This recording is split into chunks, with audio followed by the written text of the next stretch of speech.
Hello friends, welcome to Edu Study. आज के video में हम फिगर ऑफ स्पीच, सिमली तथा मेटाफर को डिस्कस करेंगे। तो आइए शुरू करते हैं। सबसे पहले हम समझेंगे कि सिमली क्या होता है। सिमली एक ऐसा फिगर ऑफ स्पीच होता है जिसमें दो डिसिमिलर या डिफरेंट ऑब्जेक्ट्स को कंपेयर किया जाता है। इन ऑब्जेक्ट्स में कम से कम एक पॉइंट कॉमन होना चाहिए। सिमली में words of comparison, as, like तथा सो का प्रयोग किया जाता है। अब आइए हम इस बात को कुछ एग्जाम्पल से समझते हैं। Life is as tedious as a twice told tale. इस एग्जाम्पल में लाइफ को ट्वाइस टोल्ड टेल से कंपेयर किया गया है तथा कंपैरिजन के लिए एज का प्रयोग हुआ है, इसलिए यहाँ पर सिमली फिगर ऑफ स्पीच है। Next, thy soul was like a star and dwelt apart.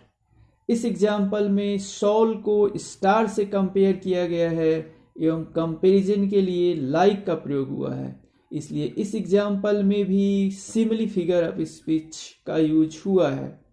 Next, how for that little candle throws his beams so shines a good deed in a naughty word।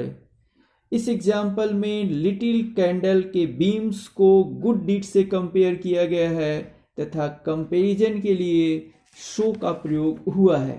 Thus we can see that simile is a figure of speech in which a comparison is made between two objects of different kinds with at least one point in common। अब आइए हम metaphor figure of speech को समझेंगे। Metaphor एक ऐसा figure of speech होता है जिसमें दो डिसिमिलर ऑब्जेक्ट्स की तुलना की जाती है, लेकिन words of comparison, as, like तथा सो का प्रयोग नहीं होता है। For example, the camel is the ship of the desert. यहाँ पे कैमल को शिप ऑफ डिजर्ट बताया गया है तथा किसी वर्ड ऑफ कंपैरिजन का प्रयोग नहीं हुआ है, अतः यहाँ मेटाफॉर फिगर ऑफ स्पीच है।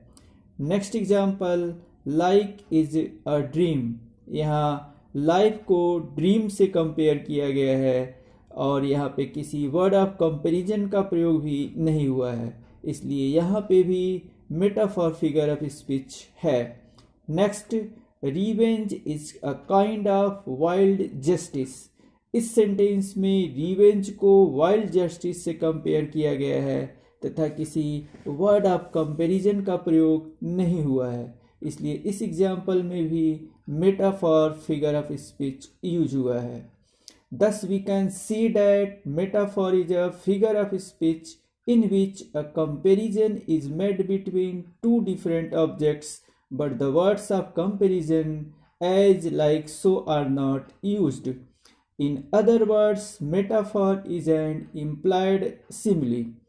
अब हम सिमली तथा मेटाफॉर के डिफरेंस को एक एग्जाम्पल से समझेंगे।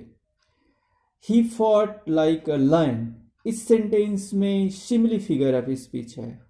अब इसी सेंटेंस को हम थोड़ा चेंज करके कहें, He was a lion in the fighting, तो यहाँ पे मेटाफॉर फिगर ऑफ स्पीच होगा। तो मित्रों, आज का वीडियो यहीं पर समाप्त होता है। Thanks for watching edu study.